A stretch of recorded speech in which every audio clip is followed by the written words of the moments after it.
नमस्कार. श्री स्वामी समर्थ. जय जय स्वामी समर्थ. देव आज तुम्हाला म्हणत आहेत की बाळा, या वर्षाच्या अखेरीस तुम्ही जे गमावलं आहेत त्यापेक्षा जास्त देव तुम्हाला देत आहे. तुम्ही आता मोठ्या चमत्कारासाठी तयार राहा. कारण तुम्ही तयार असाल तर परमेश्वर शक्ती तुमच्या सोबत आहे हे तुम्ही विसरणार नाहीत. आणि तुमचा विश्वास असेल तर होय देवा, माझा तुमच्यावर विश्वास आहे हे सांगायलाही विसरू नका. देव म्हणतात की मला माहिती आहे की तुला सध्या खूप मदतीची आणि प्रार्थनेची गरज आहे. बाळा, मी तुझ्या सोबत आहे. माझे अस्तित्व तू ओळखून तयार राहा. होय, देव तुम्हालाच म्हणतात, मला माहिती आहे की मी तुला मदतीची गरज आणि आशीर्वाद देणार आहे. मी तुला मदत करीन. मी नेहमीच तुझ्यासाठी येत आहे. मी कधीही तुझी साथ सोडत नाही. मी तुझ्यावर प्रेम करतो. देवता तुमच्यासाठी एक आर्थिक चमत्कार करत आहे. तुम्हाला ते प्राप्त करायचे असल्यास स्वामी आई टाईप करा आणि त्यासाठी तयार राहा. कारण तुमची इच्छा असलेली प्रत्येक गोष्ट तुमची वास्तविकता बनू शकते आणि तीही तुमच्या विचारापेक्षा लवकर. लोकांमध्ये सर्वोत्कृष्ट असे डोळे मिळावेत यासाठी नेहमी प्रार्थना करा. वाईटाला माफ करणारे हृदय आणि वाईट विसरणारे मन असा जो आत्मा कधीही देवावरील विश्वास गमावत नाही, असे मन आणि आत्मा तुम्ही स्वतः तयार करा. तुम्ही कोण आहात, तुम्ही कुठून आला आहात किंवा तुम्ही कोणत्या परिस्थितीतून गेला आहात हे महत्त्वाचे नाही.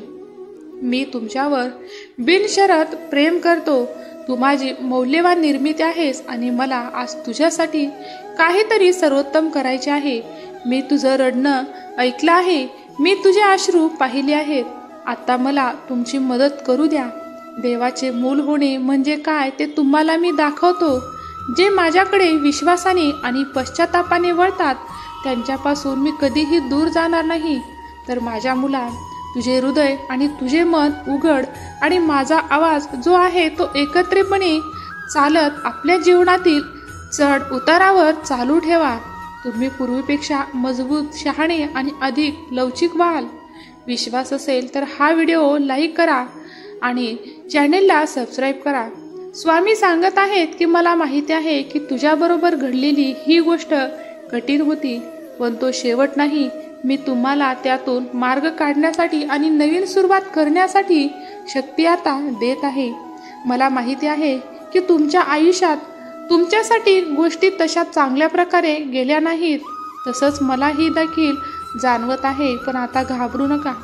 तुमचा नवी दुसरा अध्याय येत असतो. भक्तांनो, स्वामी महाराज आपल्या जवळच आहेत. स्वामींनी भक्तांना कधीच वाऱ्यावर सोडले नव्हते. कालही नाही, आजही नाही आणि उद्याही नाही. ते कायम भक्तासोबत असणार. मनुष्य स्वभाव ओळखूनच त्यांनी सर्वांना उपदेश केला आहे की बाळा, भिवू नकोस, मी तुझ्या पाठीशी राहणार आहे. मग भिण्याचे आणि चिंतेचे कारण काय? प्रत्यक्ष स्वामी जर आपल्या पाठीराखा असतील तर स्वामी समर्थाचे बोल लक्षात ठेवावे. आपले स्वामी महाराज आपल्या भक्तांना नेहमी असा उपदेश करतात की भक्ता, मी फक्त तुझ्यासोबत आहे. तू स्वतः चालत आहेस. आपण दोघेही या जन्मातच नाही तर मागच्या किती जन्मापासून एकत्र आहोत. तुझ्या मागील जन्माचा सगळा लेखाजोखा माझ्या नजरेसमोर आहे. बैलासारखे कष्ट कर, व्यवहारात लबाडी करू नकोस. माझे सगळे लक्ष तुझ्यावर आहे.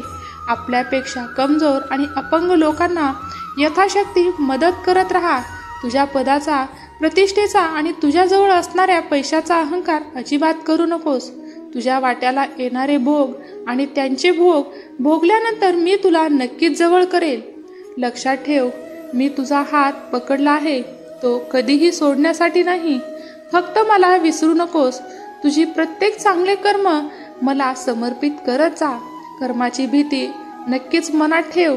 तुझ्या मरणानंतर तुझे नंतर चांगले कर्म आणि तू कमावलेले पुण्य तुझ्याबरोबर येणार आहे याचे पदोपदी तू जाणीव ठेव. देव म्हणतात, मी कधीच आपल्या मुलाला कधीही एकटे सोडत नाही. माझ्या बाळा, तू कधीही समजू नकोस, मीच तुझा उदरनिर्वाहाचा स्रोत आहे. जे मला शोधतात त्यांना कधीही तहान लागणार नाही आणि ज्यांनी माझ्यावर विश्वास ठेवला त्यांना कधीही भूक लागणार नाही. देवावर विश्वास ठेवून वादळात ज्याची स्तुती करणे, त्याचे अनुसरण करणे, देव तुम्हाला तुमच्या सर्व माझ्यापासून बचावत आहे आणि त्यांना बरे समजावत आणि भरपूर प्रमाणात बदल करून देतात आणि आपला सोबती बनवतात. स्वामी सांगतात की तुम्ही कितीही केलेली प्रगती असो किंवा कितीही केलेली अतुलनीय प्रगती असो, ती तुमच्यासोबत येत नाही. माझ्याबरोबर प्रेम, आरोग्य आणि समृद्धीसाठी प्रार्थना करा. तुम्हाला ती आत्मविश्वासाने मिळून जाईल. स्वामी म्हणतात की तुमचे पूर्ण कुटुंब बरे होईल आणि मी त्यासाठी तुम्हाला आशीर्वाद देतो आणि तो तुम्हाला चमत्कार रूपात मिळून येईल. आता तुम्ही प्रार्थना करा की सदा सर्व काळ स्वामी तुम्ही माझ्या सोबत राहा. तुम्हाला आणि तुमच्या परिवाराला मी नक्कीच शोधत आहे, कारण त्यांचे नवीन आणि आनंदाचे दिवस पुढील क्षणामध्ये सुरू होतात. आता स्वामी मागतात की तुम्हाला आणि तुमच्या परिवाराला एका नवीन दिवसात जायचं आहे. एक अतुलनीय यशाचा वर्षाव तुमच्यावर करेल. या मनुष्य लोकात सर्वांनीच निष्काम भावपूर्वक आपल्या कर्तव्याचे तत्परतेने पालन केले पाहिजे, मग तो ज्ञानी असो की अज्ञानी. प्रत्यक्ष भगवंताचा अवतार असे ना, कारण सृष्टी ही ज्याच्या त्याच्या कर्मानुसार चालते.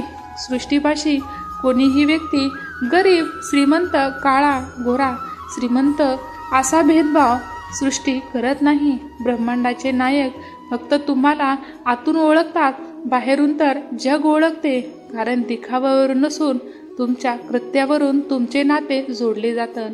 कारण सृष्टीचक्र आपापल्या कर्तव्याचे पालन केल्याने चालते. मनुष्याला कर्माचा आरंभ केल्यापासून सिद्धी मिळत नाही आणि कर्माचा त्याग केल्यानेही सिद्धी मिळत नाही.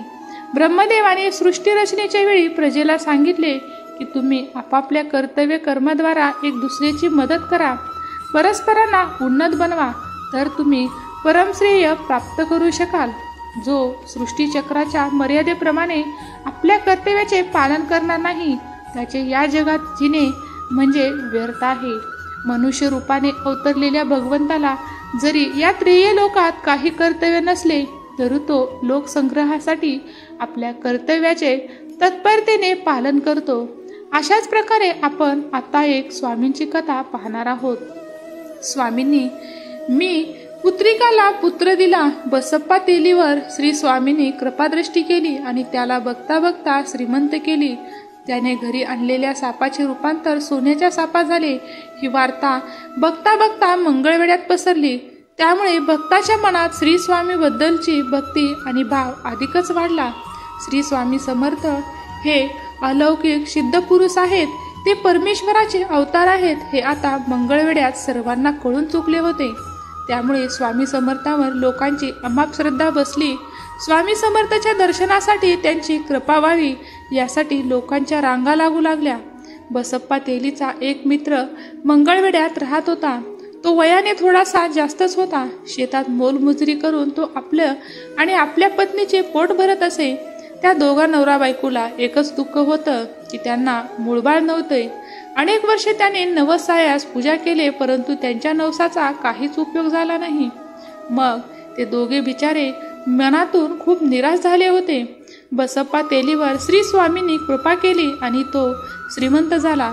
ही गोष्ट त्या गरीब मजुराला समजली, तर मजुराने तत्काळ बसप्पा तेलीची भेट घेतली आणि त्यांना आपली व्यथा सांगितली. तेव्हा ते म्हणाले, अरे मित्रा, तुला बाळ नाही हे माझं दुःख तुला ठाऊकच आहे.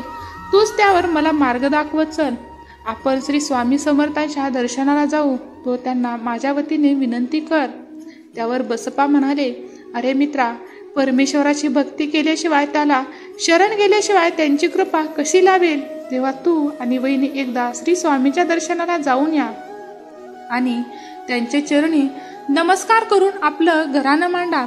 बसप्पाचा सल्ला ऐकून तो मजूर तयार झाला. आपल्या पत्नीला सर्व हकीकत सांगितली आणि आपल्या पत्नीसह श्री स्वामींच्या दर्शनाला गेला. स्वामींच्या दर्शनाने दोघे नवरा बायको प्रभावित झाले. स्वामींवर त्याची भक्ती जडली.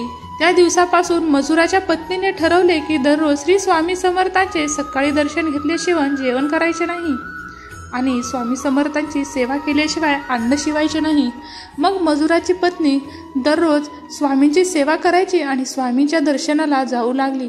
ती जशी जशी श्री स्वामींच्या दर्शनाला जात राहिली तसे तसे तिच्या मनात स्वामीबद्दलची भक्ती वाढतच राहिली. मजुराच्या पत्नीचा हा नियम अखंडपणे 3 वर्ष चालू राहिला, परंतु तरीही त्यांची मनोकामना पूर्ण झाली नाही. तेव्हा देव आपल्यावर कृपा करतो हे त्यांना समजेना, परंतु दोघांची स्वामीनिष्ठा आढळ होती. एके दिवशी मजुराच्या पत्नीने ठरवले की आज स्वामींना आपण सारे काही सांगायचे आणि स्वामींना स्पष्टपणे विचारायचे की आम्हाला मूल कधी होणार आहे. त्यानुसार ती नेहमीप्रमाणे सकाळी स्वामीच्या दर्शनासाठी गेली. स्वामींच्या मठात भक्तांची गर्दी होती. त्या गर्दीतून वाट काढत ते स्वामीजवळ आले आणि स्वामींना नमस्कार केला आणि ती स्वामींना काही सांगणार तोच स्वामी तिला म्हणाले, तुझ्या मनातील खंत मी जाणतो. ते समोरचे लिंबाचे झाड दिसते आहे, त्या झाडाच्या बुंद्याला लागलेले डिंक तू काढून घे आणि दररोज सकाळी संध्याकाळी ते औषधाप्रमाणे खात जा. त्यामुळे तुझी मनोकामना नक्कीच पूर्ण होईल. श्री स्वामींचे ते उद्धारे कोणती महिला धावत श्री स्वामींनी दाखवलेल्या लिंबाच्या झाडापाशी गेली.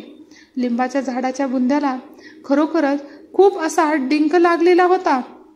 तेव्हा त्या महिलेने लगेच आपल्याला हवा तेवढा डिंक काढून घेतला. ती आता खुश झाली होती. श्री स्वामींनी सांगितल्यानुसार त्या महिलेने तो डिंक खाल्ला आणि वर्षभरातच असलेला त्यांना एक छानसा मुलगा झाला. तेव्हा श्री स्वामी समर्थ महाराजांनी त्यांची इच्छा पूर्ण केली. श्री स्वामी समर्थ ज्ञानी महापुरुषाने देखील लोकसंग्रहासाठी आपल्या कर्तव्याचे पालन तत्परतेने केले पाहिजे. आपल्या कर्तव्याचे निष्काम भावपूर्वक पालन करीत असताना मनुष्य जरी मेला तरी त्याचे कल्याणच होईल. श्री स्वामी समर्थ अजूनही आपलं हे भक्तिमय चॅनेल सबस्क्राईब केलं नसेल तर चॅनेल सबस्क्राईब करा, व्हिडिओ लाईक करा. ज्यांना हा व्हिडिओ आवडला त्यांनी परत आपल्या चॅनेलला नक्कीच भेट द्या आणि स्वामी सेवा करायला रोज स्वामी मार्गात येण्यासाठी हा व्हिडिओ पाहत रहा.